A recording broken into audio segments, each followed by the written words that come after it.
മൂന്ന് കാരണങ്ങളാണ് പ്രധാനമായിട്ട് തിരിച്ചു വരാനുണ്ടായിരുന്നത്. ഒന്നാമതായിട്ട് ഞാൻ പറഞ്ഞല്ലോ, മതത്തിൽ നിന്ന് വിട്ട ഒരു സാഹചര്യത്തിൽ പോലും എനിക്ക് ചില സംഗതികൾ എൻ്റെ ഉള്ളിൽ അവശേഷിക്കുന്നുണ്ട്. അതായത് എനിക്ക് ഒന്നാമതായിട്ട് അറബ് കൾച്ചറിനോട് വലിയ താല്പര്യം. നിങ്ങൾക്ക് എന്നെ കണ്ടപ്പോഴേ മനസ്സിലായിട്ടുണ്ടെന്ന് വിചാരിക്കാം. ഖുർആൻ പാരായണം ഇപ്പൊ അറബികൾ ഇപ്പൊ വലിയ വലിയ ഷേഖന്മാര്, മക്കത്ത് ഇമാം ഷേഖ് മാഹിർ അൽ മൊയ്ക്കരി, ഷേഖ് സുദൈസി, അങ്ങനെയൊക്കെയുള്ള ഇപ്പൊ മിഷാരി ആഫാസി, ഇവരുടെയൊക്കെ ഖിറാഅത്ത്, അതുപോലെ തന്നെ അറബിക്ക് നഷീദകൾ, നല്ല നഷീദകളൊക്കെ കേൾക്കാൻ ഭയങ്കര ഇഷ്ടമാണ്. അപ്പൊ ഇതൊക്കെ ഒറ്റയ്ക്കിരുന്ന് ഇങ്ങനെ ആസ്വദിക്കും.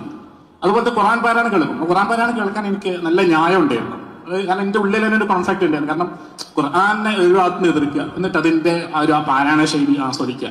അപ്പൊ ഞാൻ ഇതിന് കണ്ട ന്യായം എന്താണെന്ന് വെച്ചാൽ, ആ കാലത്ത് നമ്മുടെ വയലാറിന്റെ ഭാര്യ ഭാരതി തമ്പുരാട്ടിയുടെ ഒരു ആത്മകഥ വായിക്കുന്നുണ്ട്. അപ്പൊ വയലാറ് നല്ലൊരു ഭക്തിഗാനം എഴുതുന്ന ആളായിരുന്നു, അതേസമയം വയലാറ് അവിശ്വാസിയായിട്ടൊരു ആളായിരുന്നു.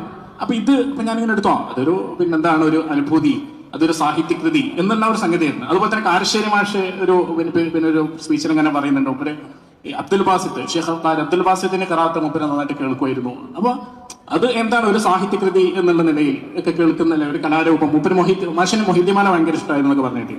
അപ്പൊ അങ്ങനെയൊക്കെ അതൊക്കെ വെച്ചിട്ടാണ് ഞാനിതൊക്കെ കേൾക്കാൻ ന്യായീകരിക്കുന്നത്. അപ്പൊ എനിക്ക് തോന്നുന്നത് ഒന്നാമതായിട്ട് ഈ ഒരു ഖുർആൻ പാരായണത്തോടും അറബിക് നഷീദകളോടും അത് അറബിക് കൾച്ചറിനോടൊക്കെ ഉള്ള ഒരു വല്ലാത്തൊരു അടുപ്പം അന്ന് തന്നെ എനിക്ക് ഉള്ളിലുണ്ട് എന്നുള്ളതാണ്.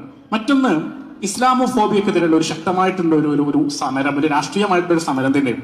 കാരണം ഇപ്പൊ കോവിഡ് കാലത്ത് ഞാൻ കുറച്ചു കാലം ഒരു ഭയങ്കര ശക്തനായിട്ടുള്ള ഇസ്ലാം വിരോധിയായിട്ട് നിലനിന്നിട്ടുള്ളൂ. പല കാരണങ്ങളെ ഞാൻ നേരത്തെ സൂചിപ്പിച്ച കാരണങ്ങളെ.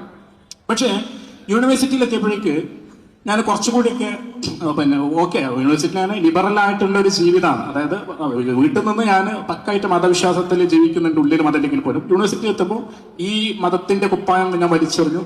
ഒരു പൂർണ്ണമായിട്ടുള്ള ലിബറൽ ജീവിതം ഞാൻ യൂണിവേഴ്സിറ്റിയിൽ ജീവിക്കുമ്പോൾ പോലും ഞാൻ ഉള്ളില് പിന്നെ പുറത്ത് ഞാനൊരു ഇസ്ലാമോഫോബിക്കിനെതിരെ ഭയങ്കര ശക്തമായിട്ട് നിലകൊള്ളുന്ന ഒരു സാഹചര്യം. അതായത് നമ്മളെ KN മാഷിനൊക്കെ പോലെ മുസ്ലിമീങ്ങൾ ന്യൂനപക്ഷങ്ങളാണ്, അവരെ ആക്രമിക്കപ്പെടുന്നത്. അപ്പൊ അതിനെതിരെ നിലകൊള്ളുക എന്നുള്ള സംഗതിന്റെ ഉള്ളിലുണ്ട്.